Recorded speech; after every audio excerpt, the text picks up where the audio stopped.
Blog Talk Radio. Are you ready for the summer? Are you ready for the sunshine?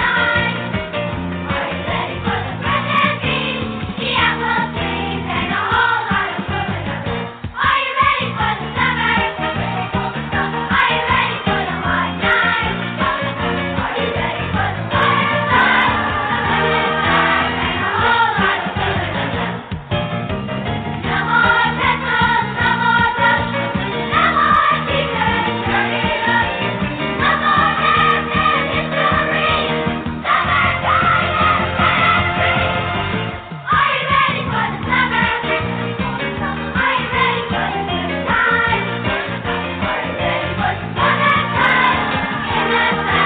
summer's ready for you? No more petrol, no more rush, no more teachers, dirty rush, no more dance and history, summertime and country. Are you ready for the summer? Are you ready for the good times? Are you ready for some fun and fun in the sun like summer's ready for you? All right. Normally, you'd be hearing the sultry voice of one Robert Winfree. He seems to be in the wind tonight. Hopefully, he'll be joining us soon. Otherwise, I hope he's okay because he didn't tell me he wasn't going to skip tonight. I am the patron saint, the father figure, the God Almighty, the CEO of the Radulich and Broadcasting Network, and of course, your mandated reporter, and frankly, I'm mortified, Mr. Mark Radulich. And as I said, normally I do this show with Robert. I defer to him to do hosting, so I can just, make my quips and comments and occasionally run off to the bathroom without it being a big deal. But like I said, he is somewhere. It's a mystery. Maybe we'll get to the bottom of it before the end of the show. Who knows? Lots of fun things happening here on the Radulich and Broadcasting Network. This is our movie review podcast. This is where we, if you've never heard us before, where we review the tentpole movie of the week. We don't go every week, but when it comes to the summer, we just about don't skip any week because every week there's a new tentpole movie. Some big budget monster mash, some franchise that we need to deal with, some animated, soon-to-be classic. There's always something going on in the summer. And the rest of the months, we get to the ones that are really, really good, and we skip the weeks where nothing particularly interesting is playing.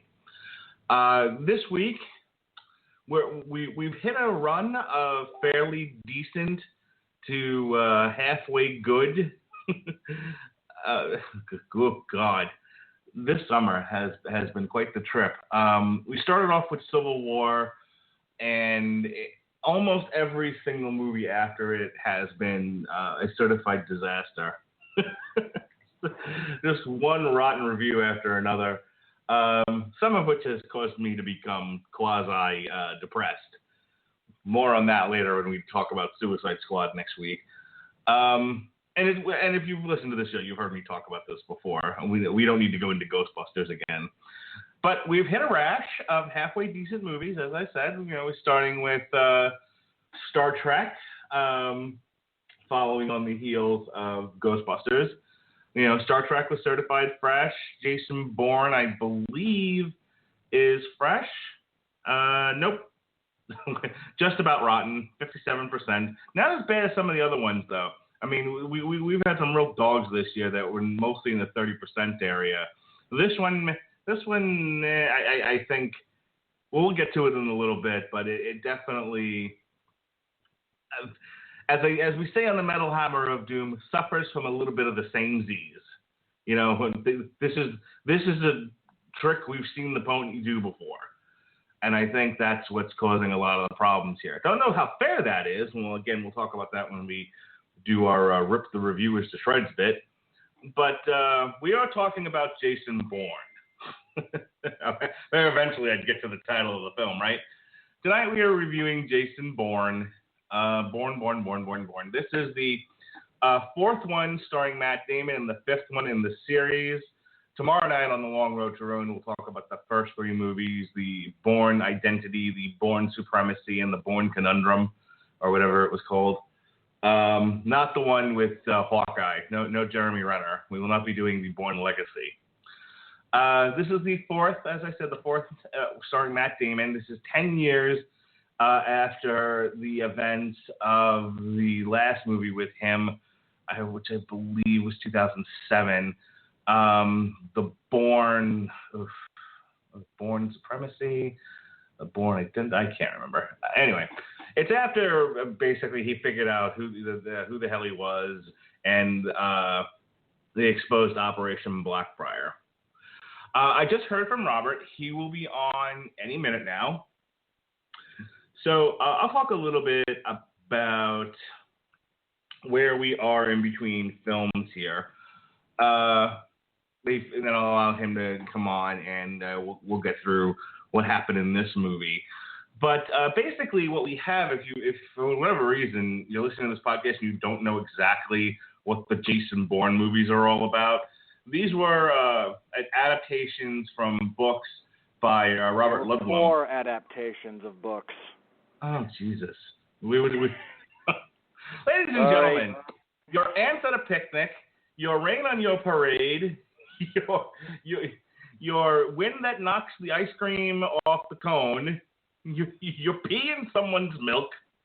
Ladies and gentlemen, Robert Winfree, how do you do, sir? It'd be better if my internet didn't keep blinking on and off throughout the majority of the day and prevented me from doing what I'm supposed to do here on a weekly basis. But, hey, what am I going to do about it? Then I actually had to dig up my phone because, well, turns out Skype and Blog Talk are having one of their famous spats. Okay. So, yeah, I apologize to everyone. I'm deeply frustrated at the moment by that entire circumstance, and I apologize, Mark. I try to be at least somewhat reliable when it comes to this show in particular, or anything you ask me, anything I do for the network in general, and so I'm going to kick myself a few times. I'm going to curse out Comcast for being the best option, but a relatively terrible one despite its near monopolistic status. And we'll move on to the movie review here. Did you not have the internet at this point, or are you fighting with Comcast, or is that done? But now you're having a problem. It's done for the moment. I make no promises regarding. If we get cut off, then I'm blaming Comcast again because my phone comes through them as well. So. Okay. Well, but for the moment, we seem to be relatively stable, and we're just going to kind of hope there's no reason for that to alter in the near future. Well, Tommy, I can hear you, so let's keep going. I just so that there's some continuity here, and then I'm going to pitch to you. These movies are about a CIA assassin who takes a knot to the head and doesn't remember who he is or what he's on about. And so the first movie is trying to figure that out, and it's kind of a Memento-style type thing where, he starts to the great mystery is who is he and why was he, shot in the back on a boat? How'd he get there? And so the first movie sort of deals with just that. It's him, figuring out over the span of 2 hours that he was an assassin for the CIA and that he was in Marseille and that he had a mission and he had a crisis of conscience. And that was that. In the second movie, the second movie is a bit of a mess. I was going to say, well, the CIA knew that the FBI was selling them out to the DEA. It's essentially a crime gets pinned on him, thinking he makes the napped patsy, seeing as he's now a defunct agent in hiding. And so he comes out of hiding to clear his name and to wreak all kinds of havoc. And then the third one, it's more finding out who he is and what he's on about and how he got into the program and what his real name is. And along the way, he exposes the CIA's dirty secrets. And that's the trilogy in and of itself. And so here it is 10 years later. Now, at this point, Jason Bourne has done all he can to hurt the CIA, and he's learned all about himself. There's no more story to tell. Well, you're wrong. Wrong. They have somehow managed to scratch out yet another mystery for this man to solve. They have scratched the surface of yet another layer of untruth that has been fed to this man that he can get angry about and blow certain cities to pieces. And that is where I will pitch it over to you, Robert Winfree. What is this man on about in this fourth installation of the Bourne series? It occurs to me that I no longer have I missed my chance to yell at your opening song this week. I'm sad about that. It was I look forward to that as part of my week. Would you like to take a minute to pee on children and talk about how much you hate summer? Well, you see, movies like this do very little to alter my current perception and how I interact with the season in general. Okay. I will skip that. Let's, Mark just very briefly talked about the franchise to this point, and he and Sean Comer are going to go in depth with that discussion tomorrow on The Long Road to Ruin. Very eloquently, by the way. I thought I did a very eloquent job of summing up it was an exceedingly complex and almost headache-inducing franchise. You do a better job than others. I'll give you that. What? Thanks.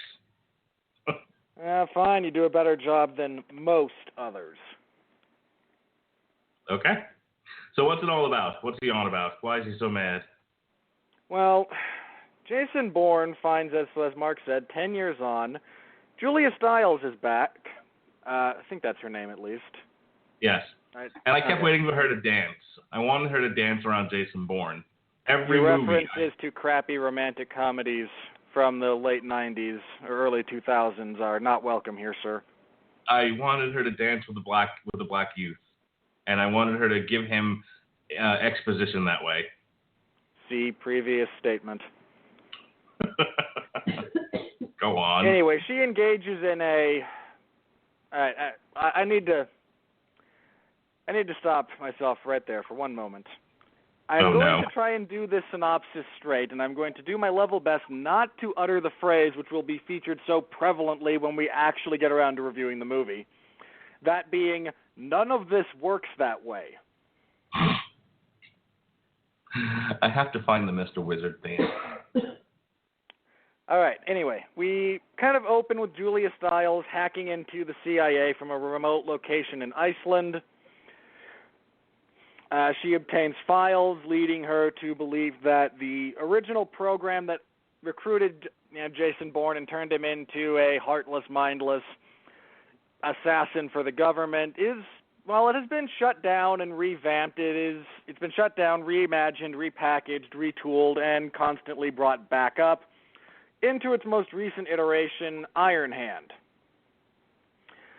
Jason Bourne is engaged in copious bouts of self-pity, allowing himself to be beaten by Eastern European men in underground fight rings to make money. Because, you see, it's self-pity. He's got a crisis of conscience. And the only way he knows how to express this... this needs explaining very briefly. The only way for him to express this guilt is to allow inferior athletes and fighters to pummel him for a few rounds in almost bare-knuckle fighting. Nikki reaches out to him. They meet in Greece because, the Grecian economy and political structure is still a mess. She gives him files, but in the process is shot and killed by Vincent Cassel, who is probably the best part about this entire movie. The name, never mind. I'll save my comments till you're done. Sorry, what was that? I almost said the nameless, faceless zombie that's chasing him. But then I said, you know what? That's better left for the review. Yeah, Vincent Cassel is, and that should tell you something about this movie. So she gives him the file, then what happens? And then the dam broke. He's able to locate this third party, who is referenced as being someone akin to Edward Snowden, because we really need more of that in the world. He is able to decrypt the files, but when Nikki stole the files, there was malware implanted into them by our fresh-faced head of cyber ops, despite being younger than I am, person at the CIA. So she begins tracking him. We also have Tommy Lee Jones as the director of the CIA, who's trying to kill him. There's a bit of crappy who's serving who for a while there, while he goes a little bit globe-hopping, trying to get even. There's a crappy subplot involving the CIA having funded and trying to coerce access from, I forget the character's name, the guy who runs a completely unspecified social media platform empire where, look, this guy speaks only in internet buzzwords because anyone who would write this movie either fundamentally understands that what's being pitched doesn't work and is trying to obfuscate their, crappy premise, or they don't know enough about it and speak only in buzzwords. Again, none of this works this way. Whereby the CIA plans to spy on everyone on a near global scale through various social media platforms. As though this is somehow necessary. We're more than willing to throw our information out there for free, but society notwithstanding. Anyway, this converges at a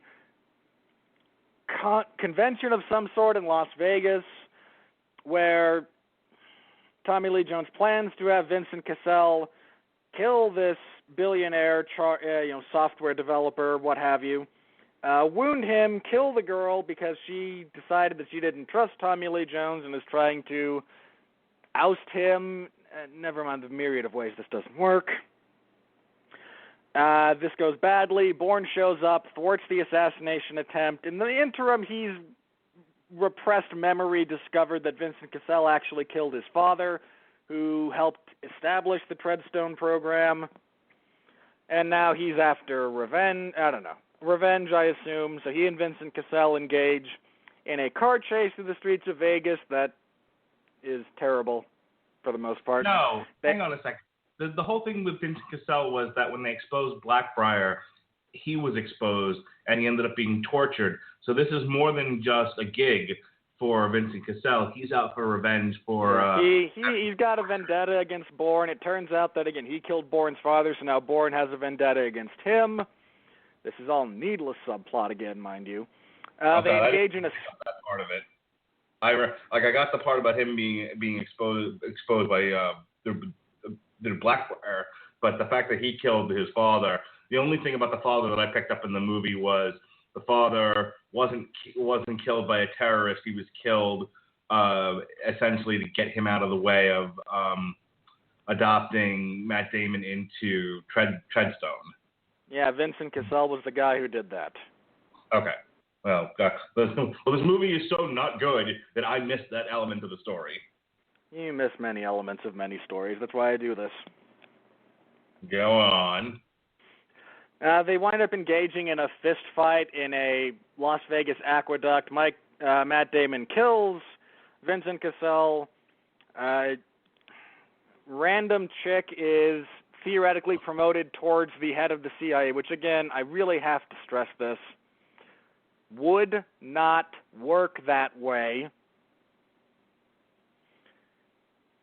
She attempts to bring Jason Bourne back into the fold of the CIA. He declines, having overheard her say that if she can't use him, she will have him killed because he objects to people trying to kill him, and roll credits with ample sequel bait having already been sprinkled around.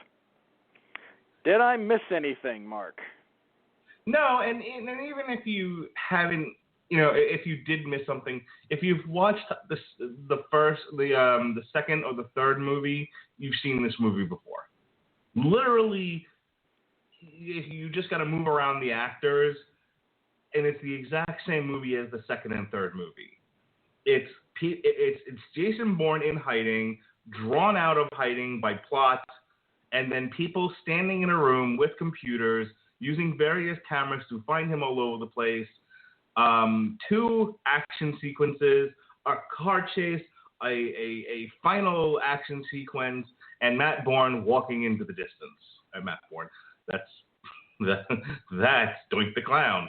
And Jason Bourne walking into the distance. It's the same movie over and over and over again.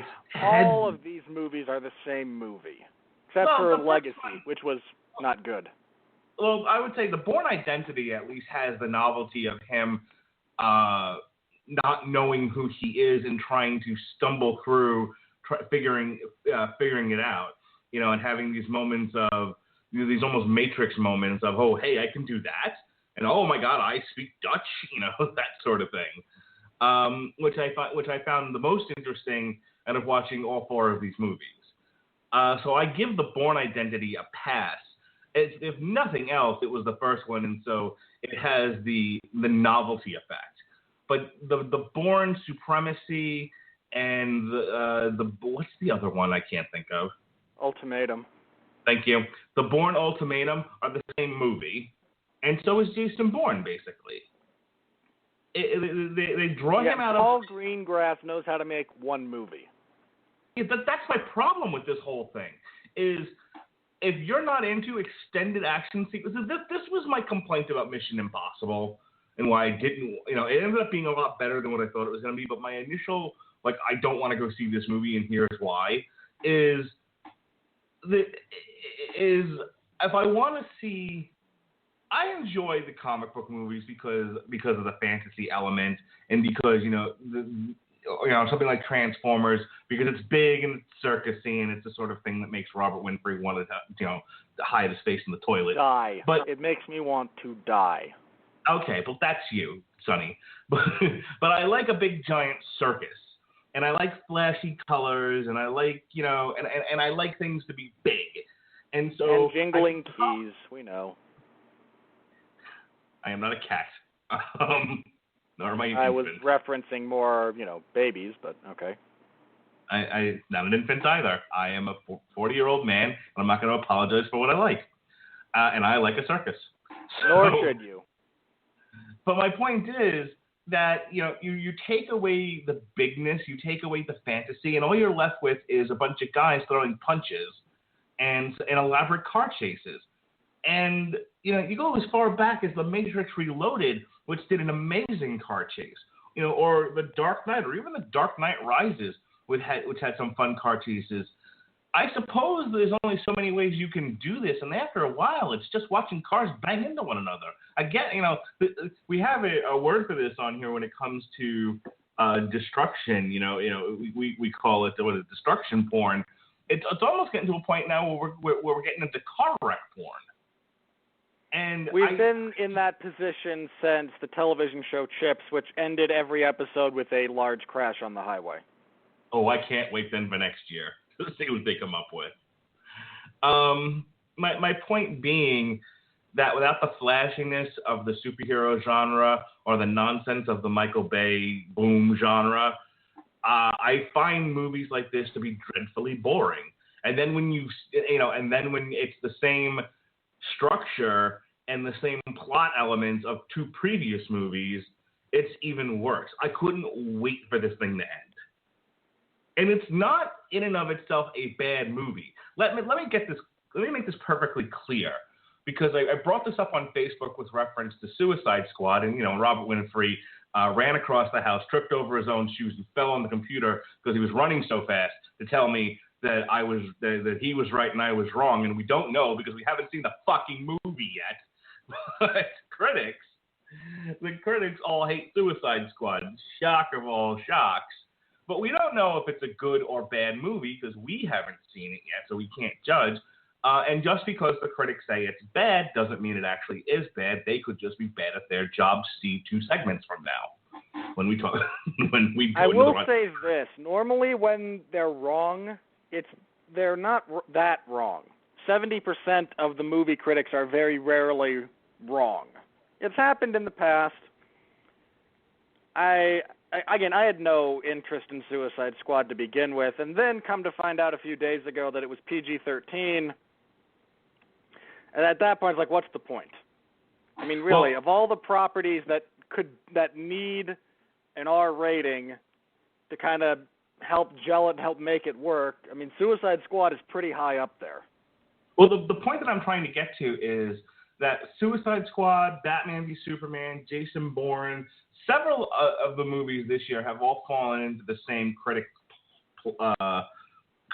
hole, and that is, this movie does not elevate the genre.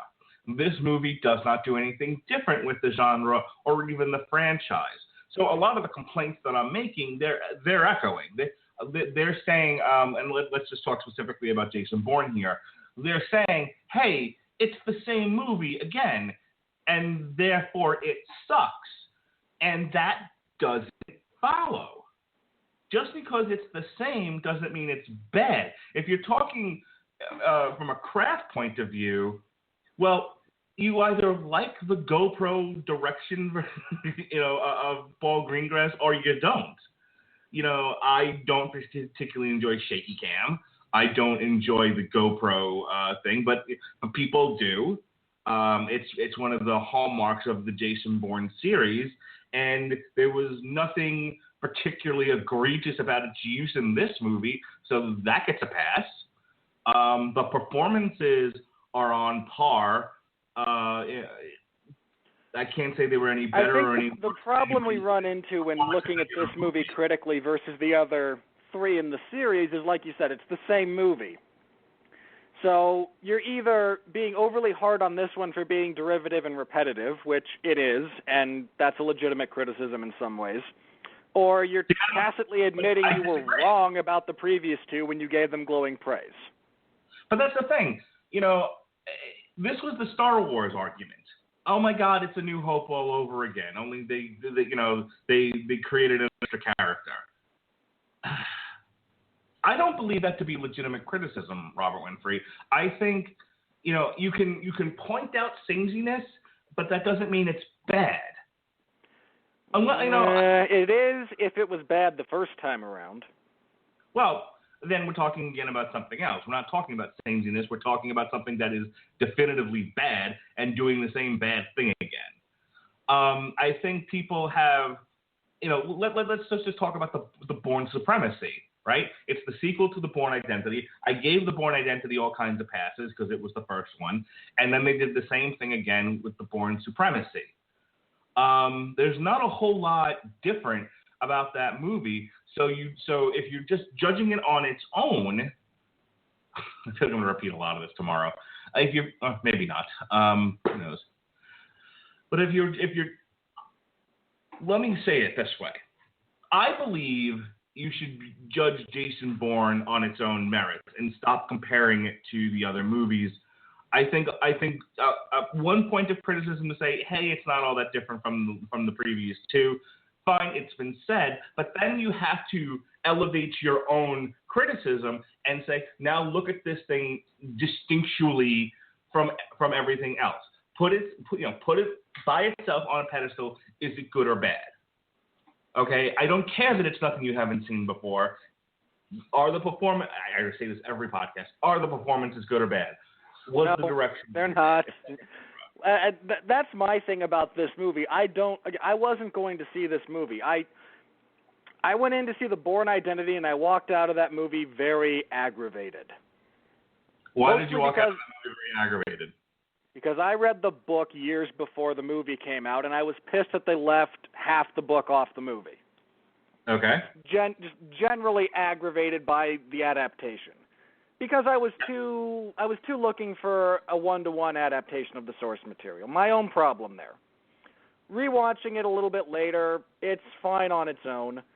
I didn't care too much for it. I rewatched it that one other time because I realized, again, how much baggage I carried into viewing it, and allowed that to.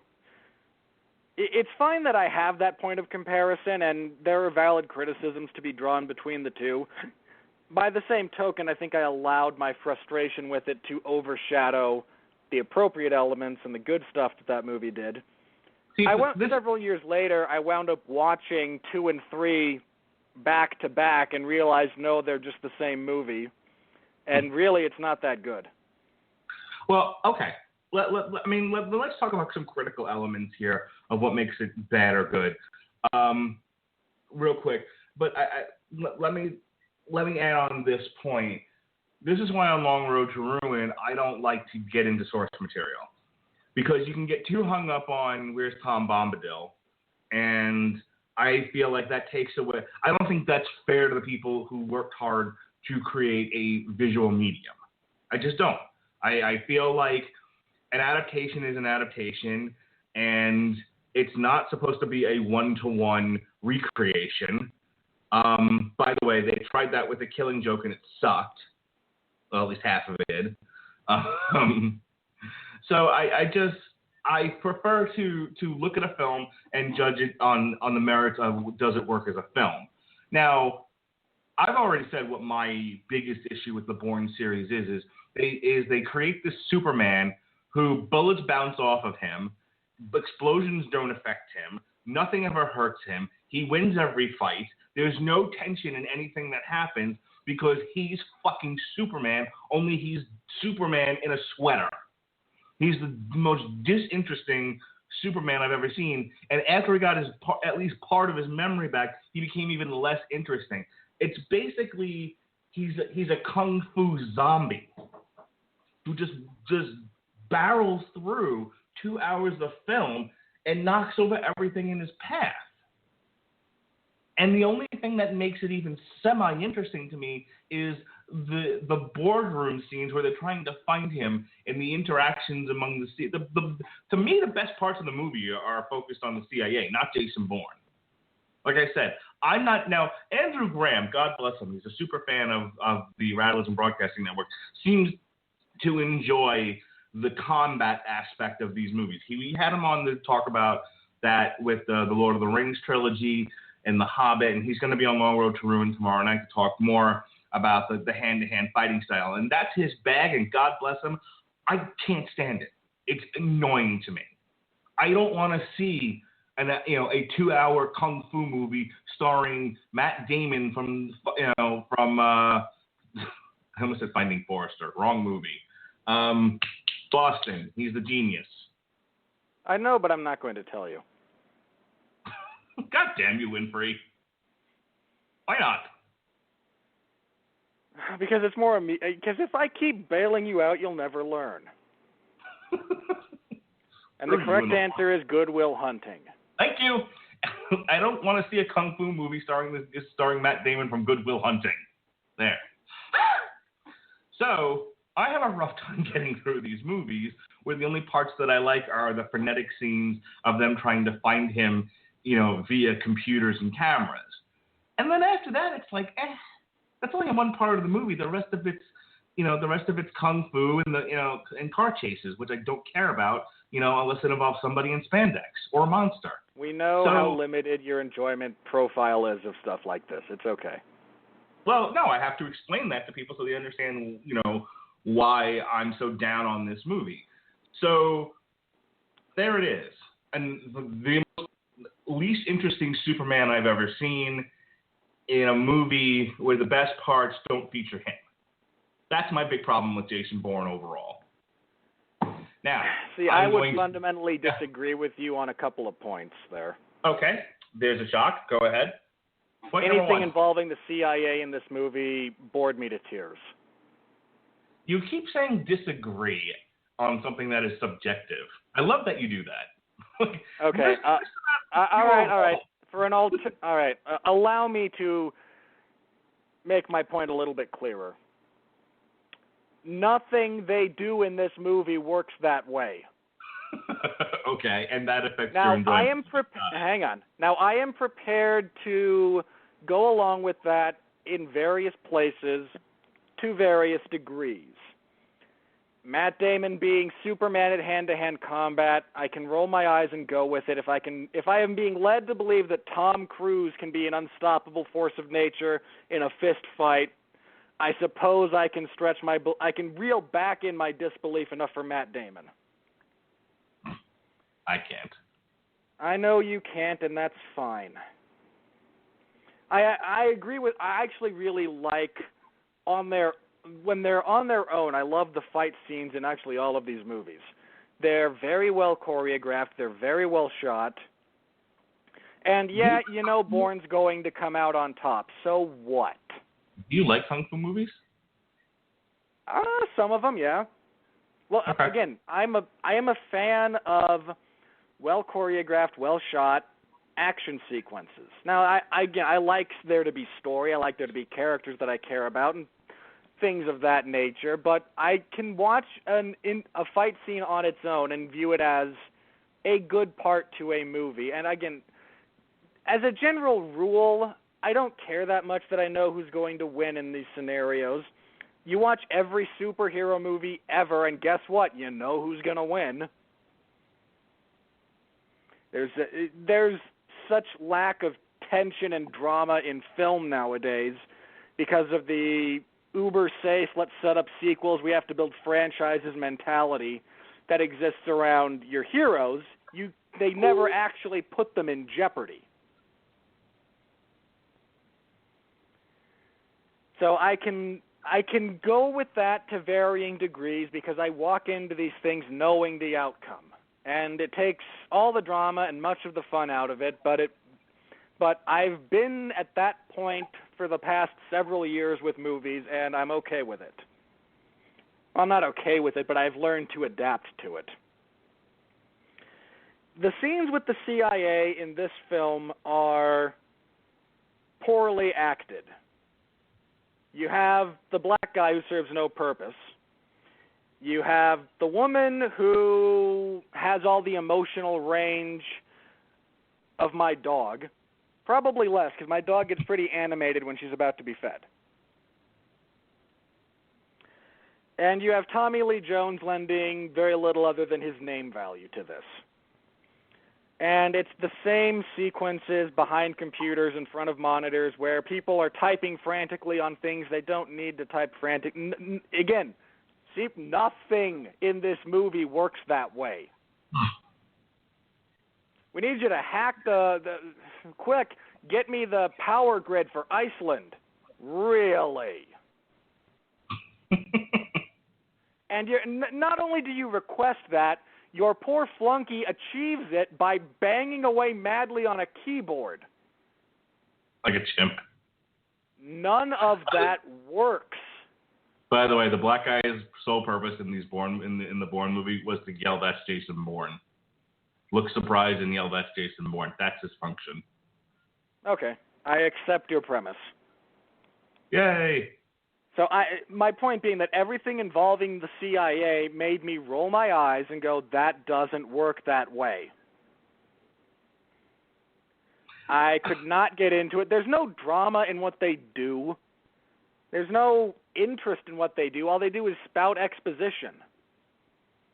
And to be perfectly honest, I would rather have less exposition and more time with a character. So I don't care for anything with the CIA in this movie. I don't care for the three useless subplots. The one involving Vincent Cassel starts out somewhat interesting, that thankfully reminding the world, at least a little bit, that actions have consequences. You burned an entire covert network. You think that's not going to have repercussions for people in the field? Then they took it to a needless level of, no, he was the one who blew up your father because your father was actually integral in setting up Treadstone, but he didn't want you to be part of it. And no, shut up. Whoever wrote that in there needs to be fired. I was the author of all your pain, Jason. Yeah, it's that bad. Ooh, I'm 2 for 2. Yeah, no, that's what it feels like. So, wait a minute. You mean they were watching me before they recruited me? Well, to a degree, that makes sense. You know, they're not going to pluck you out randomly. There is surveillance. But no, my dad was involved in it. Well, that's needless. No, they killed him because he started having second thoughts. Also needless. And it was ordered by Tommy Lee Jones and executed by Vincent Cassell. I'm the author of all your pain, Matt. You may as well call me Ben Affleck. I hear you talk to fish. Sorry. It's on. Then there's the evil social network monitoring crap.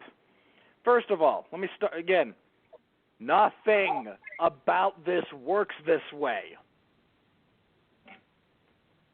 Nothing. He comes out there, the guy who designed this, and says, we've developed an individual, integrated, perfectly unique, suited to the user social media platform. Well, no, you didn't.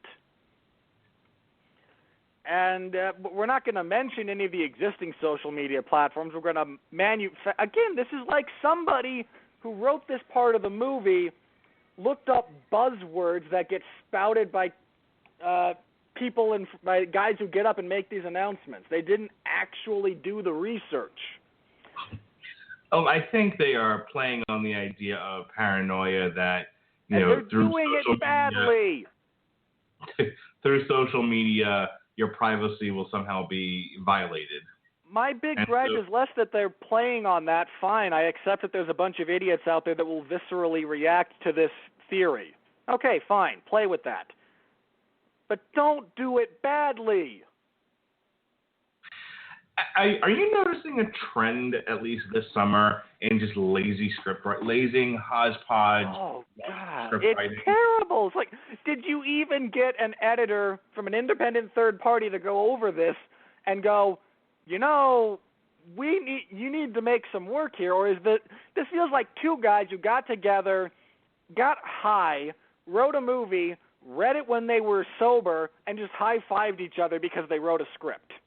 Well, I feel like in the rush to get something out that is IP, that is franchise, that studios are no longer doing quality control on scripts. They're just like, look, just give us something to shoot, because people will, as long as people recognize the character in the movie, they will come. So quality is now giving way to shoving. When you look at just our review schedule. I made a point of, while I was playing for time, waiting for you to come on. I thought you were dishing me tonight, as a matter of fact. No, again, I'm sorry, not Netflix. Comcast is grating on my nerves at times. So as I was playing for time, stalling, waiting for you to come on, I talked about, we really only do the tentpole movies. We do IP, we do stuff that we know is going to bring, is at least its purpose is to bring in big business. We are not an indie podcast. Which really pains me at times. I would love to add a couple of those just to keep my faith in film as a medium alive. Well, speak up, you pansy. Jesus, why do I... Just say you want to review something. My God. Well, I did. I think I talked you into adding When a Monster Calls a little bit later this year, and I'm okay with that. I didn't even argue with you about it. I know. Allow me to clarify that. Typically, the slightly smaller budget movies of quality that interest me are very stupidly scheduled to come out opposite Transformers. Well. And I can't change the laws of time here, and I accept that I just accept that I'm going to suffer through 3 hours of shit and then yell about it for an hour and a half here. I accept that when it comes to Transformers, I have to do that. We will revisit the 2017 schedule and see if we can find a few not shit movies to review. And again, the sad thing is the things that look interesting or well made or look that way and then won't be, so I can yell at them about that. I don't know why they are scheduled to come out the same weekend as these massive, theoretically billion-dollar properties. If you're going to do a Gay Cowboys Eating Pudding, movie, and it's supposed to, be Oscar bait and everything else. Please stop putting it opposite fucking, Transformers or Jurassic Park or something. Anyway, the point that I was getting to was, now that I've properly... Lazy filmmaking. Oh, wait, one more thing. Just my final thing about this doesn't work that way. Mm-hmm. The opening hacking sequence. First of all, at least they made an effort to display... When you hack something, you do not sit down and pound out at a keyboard. You have painstakingly written out algorithms and programs that you upload and then walk away from a computer. No one sits at a computer typing at a keyboard to hack into something. I have to stop you for a second. But first of all, comedians, film critics, everybody has comments about that. That is a trope that is as old as the internet at this point. As soon as the concept of hacking became a thing, the look of hacking in film was to bang at a keyboard like a monkey on meth. What? Because if you Hey, shut up. Because if you actually filmed somebody trying to hack something, it would look like this. Guy puts in a stick or puts in a disc in the computer, gets up and makes coffee. That's not dramatic. Okay? There's no way to make that actionable. No. I'm going to disagree with you there. I think you can. It's just more difficult and requires a little bit more investment in characters and in time and in actual writing ability. Okay, so we're back to lazy. Anyway, my point there is, so they finally tried to make a hacking scene work, at least somewhat realistically, and then no, Julie Stiles is still tapping at a keyboard, and the people being hacked are frantically pounding at things, even though, again, you don't monkey with firewalls. They're up and you leave them alone. You don't type at them if they're being attacked. That's not how that works. Then she is able to, and again, I will concede the point that with enough time, effort, knowledge, budget, infrastructure, it is potentially possible to write a code that will get through the firewalls around a government installation like the CIA. It's happened in the past. I acknowledge that is potentially a thing. There is absolutely no way that there would be a file labeled Black Operations. Okay, were you not waiting for them to pull up a file that also has a Flash insignia, Aquaman, and Cyborg as well? Here's the thing. First of all, Black Ops, Black Operations is not a military or a government term. That is a civilian term coined to explain those things. That is not official language. It wouldn't be labeled as such. Second, even if you were going to put all of your files on that one thing into a single file that could then be stolen, which is massively stupid, but let's assume, because I know you're a writer, you have to make a few assumptions. Well, let's assume the government and the people in charge of this are actually stupid enough to streamline all of that and put it in a single place. Not only is Black Operations not a term that would be used for that file, you are now saying that the Central Intelligence Agency is dumber than a 13-year-old trying to hide his stash of porn on a computer. So I work for a company. A 13-year-old kid knows to label his file full of naked pictures as something other than porn.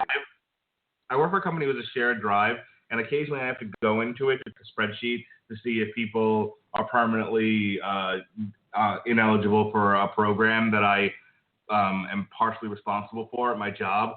And it's harder to find it's harder for me to find that spreadsheet because nothing's labeled accordingly the way that it should be than it was for her to find the Black Ops. The theoretical kill squad being operated by the government. It doesn't work that way. No.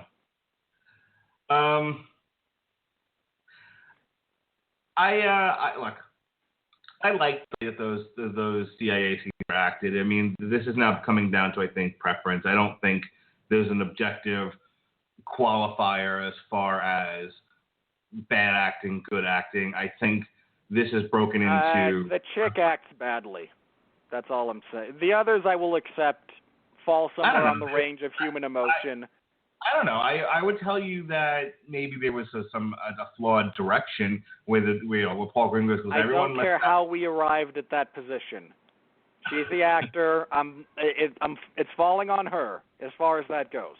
Well, I would forgive the actor if the director was basically like, look, I need everything delivered deadpan, or I need everything delivered, non-emotionally, because I want you all to sound like soldiers. If that's what they're going for, then why does Tommy Lee Jones actually have some emotional range in the movie? He doesn't in those scenes. My problem with her and her deadpanness is not so much that she has it, so much as everyone else that she interacts with on any kind of level, even those who work for the CIA, actually have a bit of facial reaction and change in the pitch of their voice every now and then. I have a theory. She's a robot, I know. I have a theory. The women in these movies have to play it straighter than the men because they're being held up against a greater stick. It's harder for women to make it in the CIA, and therefore they have to try twice as hard and be less. Because again, what do people say about women? Oh, they're so emotional, right? They're too emotional to handle this serious of a job, so they have to be extra super serial. See, Mark, you and I both know the writers did not think that hard. But the director may have decided that's what he was going for. The director did not think that hard. Oh, Jesus. Okay. Nobody thinks. Got it. Mark, you saw the same movie I did, right? Yes, sir. I think nobody thinks is an appropriate subtitle. Okay. So we have those scenes. I don't feel the need to talk about the stupid car chases or anything else. I do very briefly. I will be brief, I promise. Then we can move on to the more interesting parts of our podcast. The famous car chase sequence from the Bourne Identity, with I believe the Parisian police cars, was very good. It was very well done. It was very different from a lot of the car chase scenes that were going on at the time in film. It's one of those that we will be able to point to years from now. In fact, I am at this particular point in time pointing to it years after the fact and saying it had a positive impact, generally speaking, on the filming and the editing of car chase scenes, especially in the urban environment. Unfortunately, two things have happened since then, and this is why I feel this is legitimate criticism in two ways. One, if you're doing the exact same thing 10 years later, there is something deeply flawed with your filmmaking method.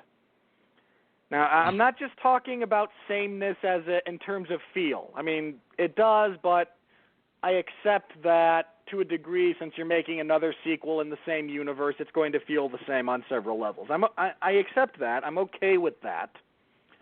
The fact that you are doing the exact same thing 10 years later, I believe, forms a legitimate criticism of the filmmaker and his inability to grow, adapt, even wake up on the wrong side of the bed every now and then. Second, the first one, to the best of my knowledge, incorporated no CGI. Was great. This one, because they do a bunch of stuff that, and here I'm going again, doesn't work that way, because they thought it might look cool to see a SWAT van plow through a bunch of parked cars, when in reality, after about 3 or 4, it's stopping. Its momentum will be arrested. Well, it has to flip them up in the air to maintain the illusion that it can go through all these cars. All right? But it doesn't. There's no apparatus, unless we go with like the old school steam engine cow catcher on the front of this thing, that it will actually kind of lift and throw them. And even if we do that, there's plenty of evidence to suggest it won't work as intended. Well, we have computers, let's do it that way. It's lazy. And it's bad. And you can tell in that car chase, it is, I don't know about you, Mark, to me, it's clear as day in that entire chase when, okay, we're doing this thing with real cars, and, well, physics doesn't work this way, so, blam, computers. And it's terrible. It's just terrible. I mean, look, you can enjoy this movie on the same level you can enjoy any movie that that requires you to not think. Or not just not think, preferably have suffered head damage. If you like Transformers, you can probably like this movie. I don't. I'm aware that you don't. I'm making a general comparison.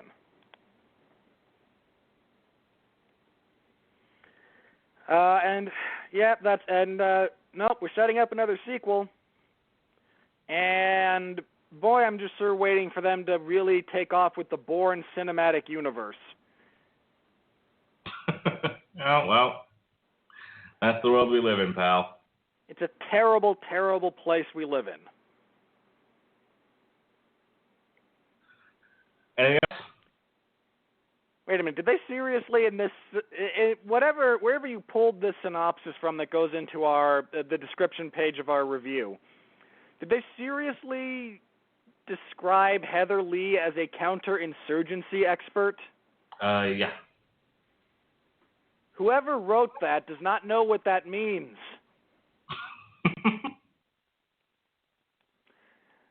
Even in this stupid little plot synopsis blurb, does not work that way. All right, let's talk money, because I've just about yelled myself out for things that don't actually work that way.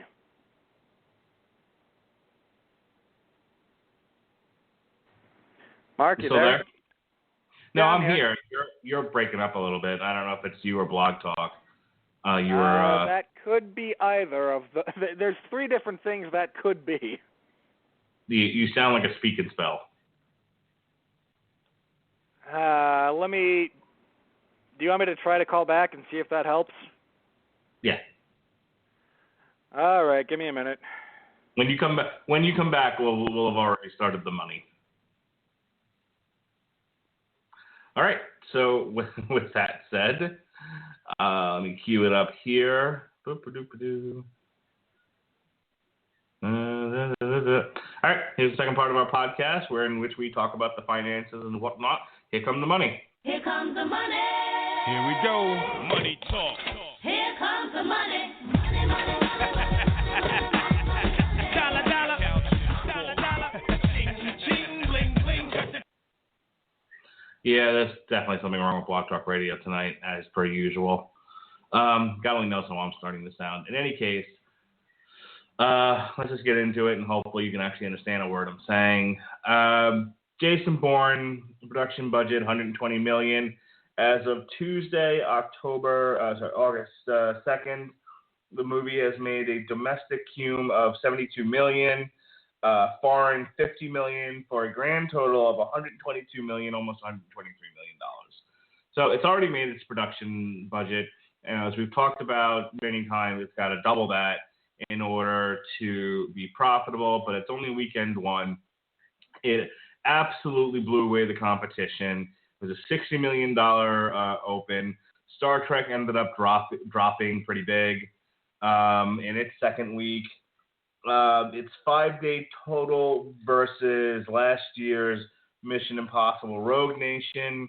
It's beating it. It's $72 million in 5 days versus $69 million in 5 days. Let's see, what else can I tell you? Well, obviously they're going to be doing more Jason Bourne movies now. This one was, it looks like it's going to be profitable. So Universal needed a hit this summer. It got it. there's not going to be any problems here as far as a win for the summer. Who knows how far it's going to go? We've got Suicide Squad this week, Pete's Dragon next week. I think Ben-Hur shortly after that. So we'll see how well this does over the next couple of weeks. As I said, the pattern for this summer is even if something debuts well, it ends up having a steep drop off in the second week, and pictures are petering out now at about 300 million if they're lucky. Can you hear me, Mark? I can hear you, yes, sir. All right. And now you don't sound like a speaking spell. I'm happy about that. And hey, since we're talking money, that movie that came out a couple of weeks ago that you said would reach $1 billion, how's that doing? So, if like I said, if you're looking at the top 10, you dirty bastard, you worldwide grossing. We still can't kick some of those movies. Kung Fu Panda's still there. That thing came out in January. Pet hasn't even made it into the top 10 yet. Warcraft is still holding on to that 10 spot. Kung Fu Panda, X-Men Apocalypse, The Mermaid. The only movement that's really happened is Finding Dory. Finding Dory finally got to 830 million and knocked Deadpool out of the number 5 spot. Woo! Which means 4 out of 5 of the top 5 movies this year are Disney movies. It's going to be 5 out of 5 after crappy Star Wars movie comes out. Probably. That might be Sorry, crappy is me projecting. I just forgot its title. Rogue One. Thank you. No other movie has made it to $1 billion yet. The closest has been The Jungle Book at 940 million. But Batman vs Superman has finished up its cinematic journey. It's now on Blu-ray. It's made up some money there, but as far as in theaters, it's done. It capped at 872 million, just shy of the $1 billion they were looking for. We'll see if Finding Dory eats its way to the third $1 billion picture for Disney, but this is tough to beat. As I was saying before you came back on again, Universal doesn't have a Jurassic Park or a Fast and the Furious movie this year. They needed a big win. Warcraft. It's a loss. Warcraft will be a sequel, but that didn't turn out quite the way they wanted it to. The Secret Life of Pets is doing okay. That Illumination studio is doing quite well for itself. It was a $75 million picture. It's up to $406 million. Intelligently run studio over there at Illumination. Independence Day at 372. I think it's profitable at this point, but just barely. So as I said, I imagine that is just barely and a huge disappointment. It's still getting a sequel, and that's Fox. So if we're just talking about Universal here for this year, here's where we stand and why I say they really needed a hit with Jason Bourne. Of the 10 movies that have come out this year, Warcraft, Secret Life of Pets, Huntsman, Winter's War, Ride Along 2, Jason Bourne, Neighbors 2, The Purge election year, My Big Fat Greek Wedding, The Boss, and Hail Caesar. And the best they've done so far is $433 million worldwide with Warcraft. So Jason Bourne's off to a good start. It's just behind Ride Along 2, which came out in January and cumed $224 million. Jason Bourne, in its first 5 days, has made $122 million. So you figure it makes another, let's say, it made $60 million in its first weekend. Let's say it drops by half. It makes another $30 million now, or at $150. You figure this thing's going to probably break $200 million at best. It needs to make it really needs to make about $300 million for them to say, okay, we're doing okay here. It's not going to do Jurassic Park numbers. It's not doing Fast and the Furious. So right now, it's their only hope for a decent chunk of the summer picture market. And it's not going to do all that well.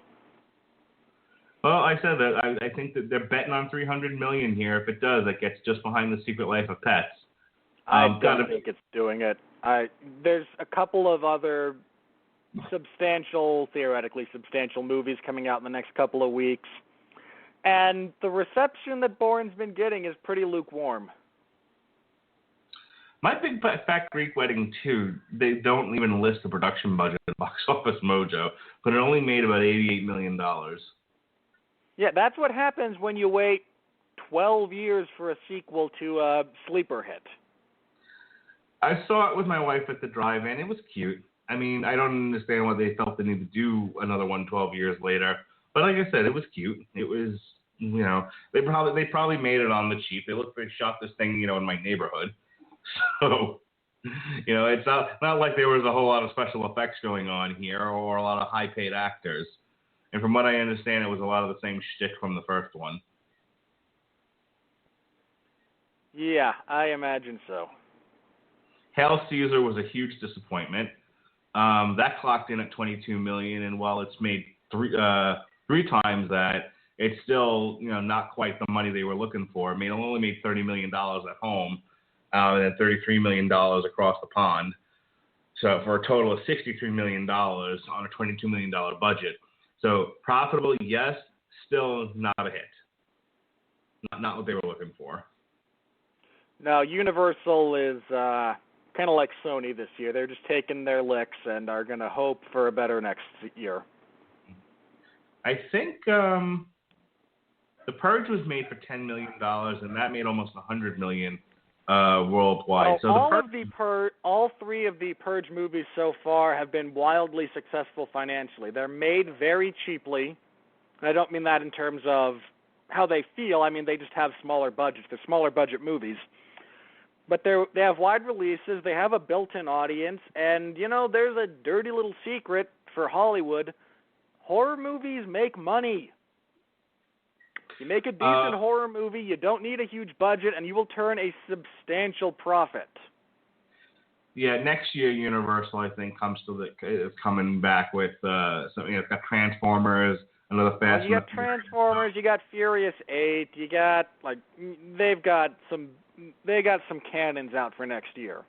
Yeah, so this year it's kind of a small year. Lastly, the Huntsman Winter's War on a $115 million budget. They needed to make $230 million to make this thing profitable. It died at 164. So they took a loss on this one, and that franchise is now dead. And much as I like Chris Hemsworth and much as I like Charlize Theron, I think it's probably best that franchise. I mean, they should have just been happy with the surprise money they made from the first one. There was no need for this. Considering how bad that one was. Actually, one last bit of figures for Universal. On a $29 million budget, the other Melissa McCarthy vehicle this year, The Boss, made $78 million worldwide. Melissa McCarthy is not a draw, people. Get over it. No, wait, $30 million on a $30 million budget, that one was successful. It was technically profitable, but if you listen to the people who were big McCarthy supporters, that is somewhere between 30 and 40 million less than they were hoping for. Well, either way, when you're Universal this year and you don't have a lot of heavy cannons, you take your profits where you can get them. All right. Let's go to the third part of our podcast here, where we revisit a subject we talked about at the onset, actually, which is how piss poor the critics are at their job. Are you ready? Are you trying to set me up to click on that, or are you going to do it? It's your job to click my. Okay. I just wanted to make sure. Let me find it. I say, are you ready, sir? There it is. No, God! No, God, please, no! No! No! No! All right. On Rotten Tomatoes, which let me address something very quickly. Very quickly, please let's not pull this into an hour-long rant. I just need to address it quickly. Rotten Tomatoes is a site that collects data and presents it in a nice way for people like myself to look at and get a picture of how well a movie is doing critically. That's it. That's what it does. There's nobody writing reviews at Rotten Tomatoes, or if they are, that's not what the site is all about. So if a movie, let's say like Suicide Squad, which is dropping fast, people, when I first saw what it posted at and where it is now is a degree drop of about 5 or 6 points. We're at 31% rotten. That's It was not at 37 this morning. It's only getting worse. That's not Rotten Tomatoes' fault. Look, I'm excited for Suicide Squad. I can't wait to go see it Friday night. Yeah, I told my wife. I hate you for that, just by the way. Your mother. I told my wife, I said, I may have to end Long Road to Ruin early and drive like a madman back to the theater just because I can't wait one more day to go see it Friday. I'm that excited for Suicide Squad. And Mark, you are going to be bombarded by neckbeards and horny teenagers who exist only to watch Margot Robbie in skimpy outfits. Well, I can't blame them. My point you can and you should. Can I get through this? 31% it's not Rotten Tomatoes' fault. Stop calling for the site to. There are people who went on change.org or petition.org or yourmother.org. These are the same assholes who demanded that fucking Deadpool not be rated R. So they went on one of these petition websites and they was like, and they're angry that on Rotten Tomatoes it's got a low score, as if Rotten Tomatoes has anything to do with it, since it's a collection of critic reviews that either have two choices. It can either be fresh or rotten. And the people at Rotten Tomatoes have even said it's not a perfect way of doing things. For example, if you give a movie 2.5 stars out of 5, well, that's average. But if you click rotten, then there's nothing they can do. I have actually seen what looks like decent scores, and then it come up as rotten on that person's review. So a little imperfect. I've also seen people look like they wrote really nice things about a movie, and it still show up as rotten. So it's imperfect. This is not an exact science, and certainly not a reason for an entire website to be torn down by the masses of vagrants and Mongols out there.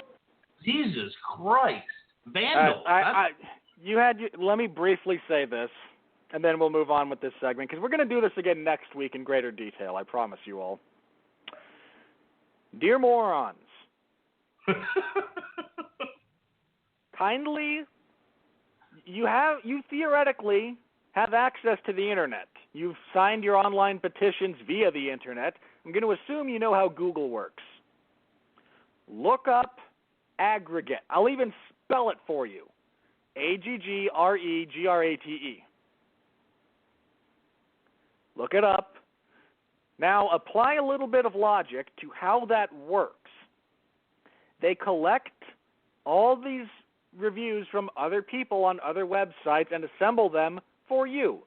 If you shut down Rotten Tomatoes tomorrow, every single critic who reviewed it negatively would still have a job, even though some of them shouldn't, would still have the same opinion, and would still publish their findings simply through other means, like, the people who pay them to do it. Metacritic has it at the same score, and you're not crying about that. Understand the service you are getting from that website. Understand how it reaches its conclusions. Look, Mark had a hissy fit about Fury Road being at 98%, and I had to patiently explain how aggregates work. No, I threw a hissy fit for the right reason. I couldn't believe that many critics liked it. Yeah, and I'm not going to get into that argument with you. I'm just not. It sucked. Mark, I'm not getting into that argument with you. Fury Road is the worst thing ever captured on film. Mark, stop trying to wind me up. Wind him up, Chuck. Wind him up.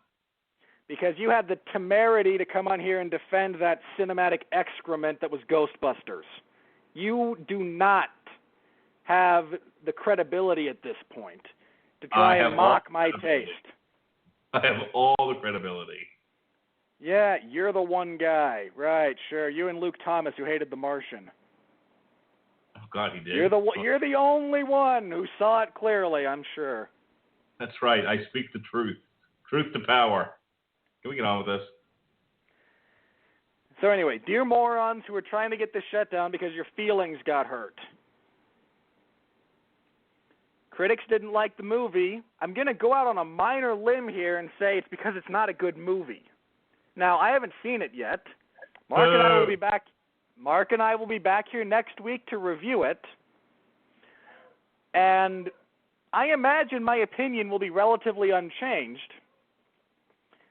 Not because I'm obstinate about this, but because I formulated that based on facts known.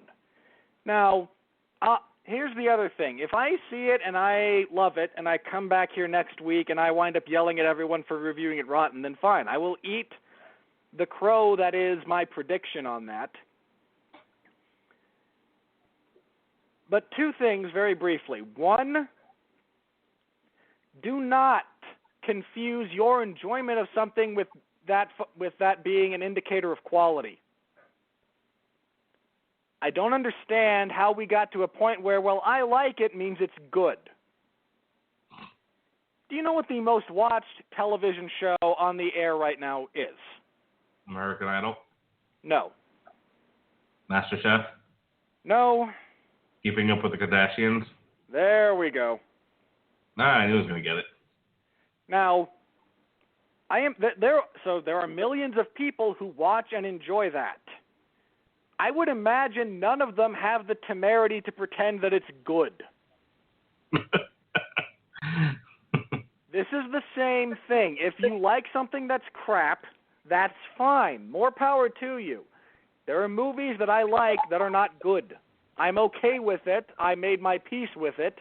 Kindly do the same. So having said that, 121 fresh reviews, 93 rotten. Still, on the tomato meter, it averaged out to a rotten score of 57%. Jason Bourne did. So here we go, with a mix and match. All right, bring it on. All right. Are you ready, sir? I'm warmed up. I'm ready. I am more ready than... I don't know. I don't have an appropriate way to finish that sentence. I'm ready. Daniel de Partiero Arroyo, Cinemania in Spain. Greengrass and Damon know well how to do this. 4 out of 5 stars. Well, no. If by this you mean make the same movie for the last decade, sure. That's not an endorsement. Steve Purcell of the Tampa Bay Times says, Damon as Jason Bourne is a study in action flick empathy with a trace of ordinary to make us believe, hey, we could do that. Are you fucking kidding me? I just watched all 3 Bourne movies yesterday, and I had to laugh my ass off with the Bourne ultimatum, where the one guy forces the car into the divider, and somehow Matt Damon isn't dead. Get the fuck out of here. Yeah, there is nothing realistic about the amount of things Matt Damon survives. There is the notion of, the everyman with enough training that I will admit is somewhat that's a somewhat passable argument if you're discussing the Bourne identity. I will accept your argument that this is not Superman. He's very skilled and he has, good reaction times and lots of training, but he gets hit, he gets shot, he bleeds, I accept that in the first movie they didn't take it to the silly extreme.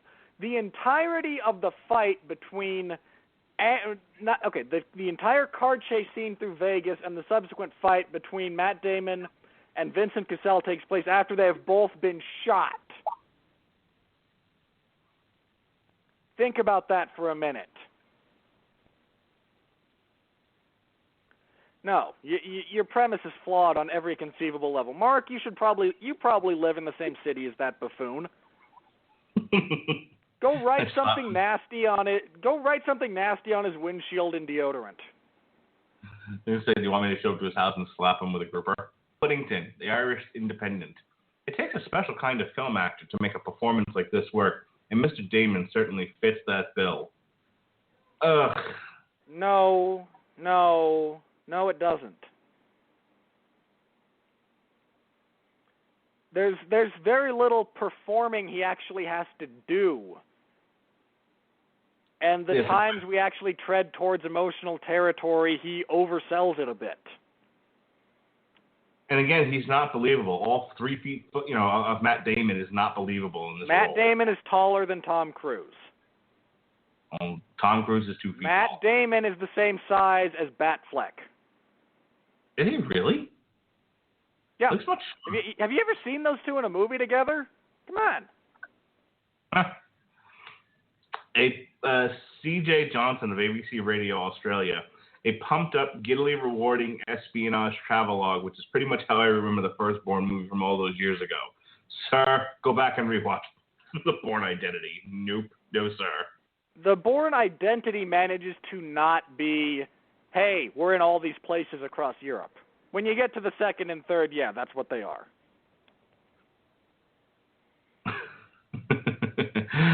I actually agree with this. I'm sure you will too, but I'm reading because I thought it was funny. Christopher Orr of The Atlantic, top critic.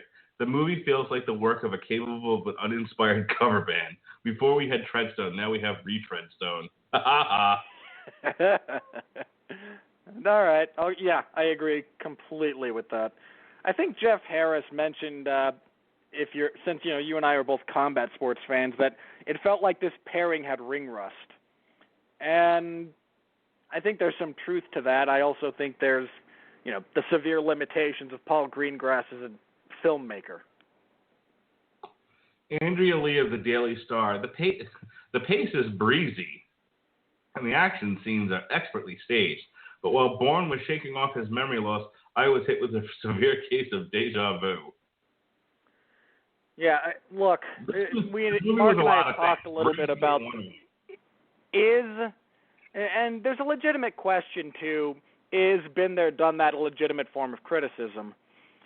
It is and it isn't. There are times when it is, and there are times when it isn't. In this case, I think it borders on accurate criticism because it's not familiar in the sense that, when we talked about X-Men Apocalypse, a lot of the critics were down on that because, the world's in danger again, and the X-Men come together again, and they stop the big bad guy again. Which is not fair. That's what by definition, that's kind of how these movies go. If you're bored by that, fine, say so. Don't pretend that's necessarily a knock on the film. In this case, because you are making almost literally the same movie, I think it's a legitimate form of criticism. Mark Commode of The Observer UK. Amid such visceral spectacle, Damon injects a much-needed air of humanity. His speech may be sparse, but his body is expressively talkative, conveying violence, pathos, and even tragedy in surprisingly precise fashion. No, sir, once again, you're thinking of The Bourne Identity. All right. I'm going to recommend a movie to all of you out there. If you would like to understand how to act physically through the range of emotions that hypothetically Matt Damon goes through in this movie, there was a very under-the-radar, not seen a whole lot movie starring Dwayne Johnson called Faster. There are pros and cons to this movie. Dwayne Johnson's physical acting, especially through his face, throughout the totality of that movie, it takes you on that same, theoretically, elements of that same emotional trip.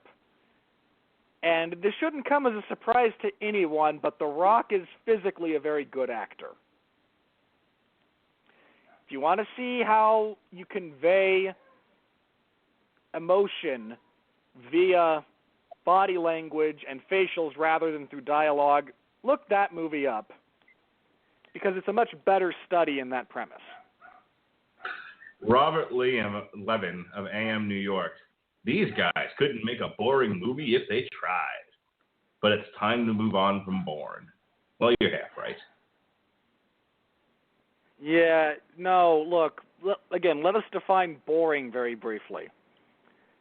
If by boring you mean they couldn't make a movie that doesn't feature a shaky cam, multitude of car crash sequences, followed by a million cuts between each punch, fist fight, then you're correct. They don't know how to make a movie that doesn't flow that way. However, just because things are blowing up on screen does not mean a movie is exciting. Transformers are fundamentally boring movies. Plenty of stuff blows up.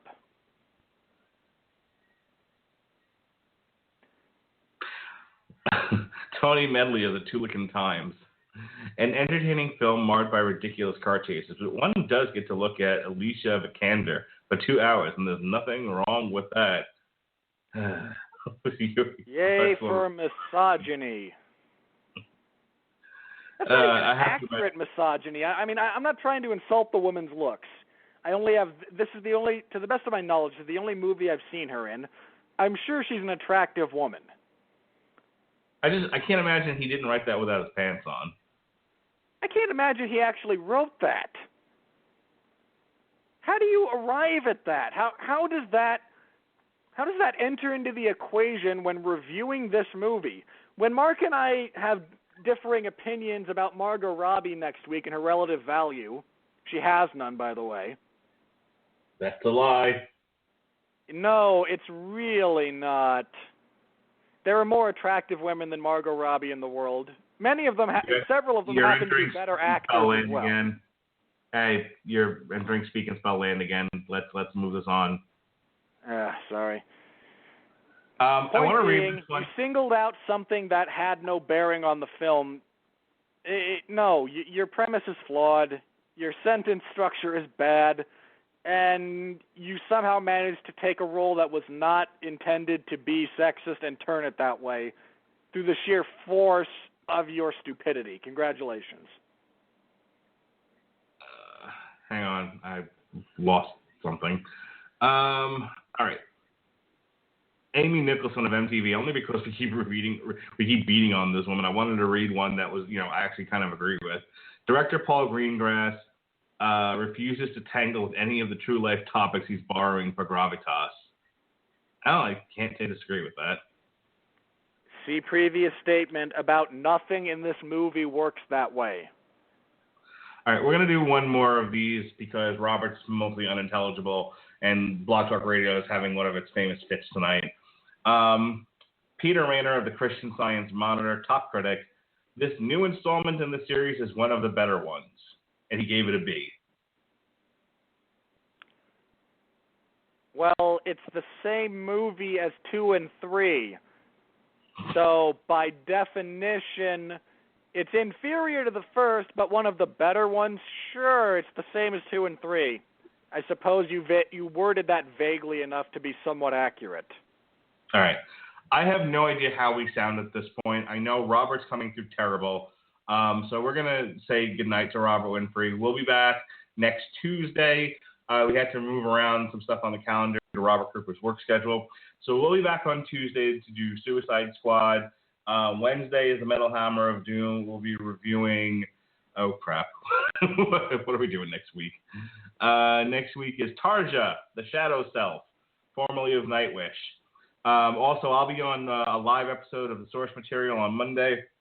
We'll be talking about from the New 52 Harley Quinn Volume 1, where she's in Brooklyn. Brooklyn's in the house. What? Yeah, Brooklyn's in the house. That's it for now. Check out Robert Winfree's wonderful writing on 401mania.com in the MMA Zone. He will be back in the host chair again, as I said, next Tuesday. Tomorrow night, Sean Comer, Andrew Graham, and I will all be talking about the aforementioned Bourne movies. Until then, like I said, hopefully this is somewhat intelligible. Sorry about the sound issues tonight, folks. It's Blog Talk Radio. Shit happens. We'll see you next week. Be well, be safe, and behave.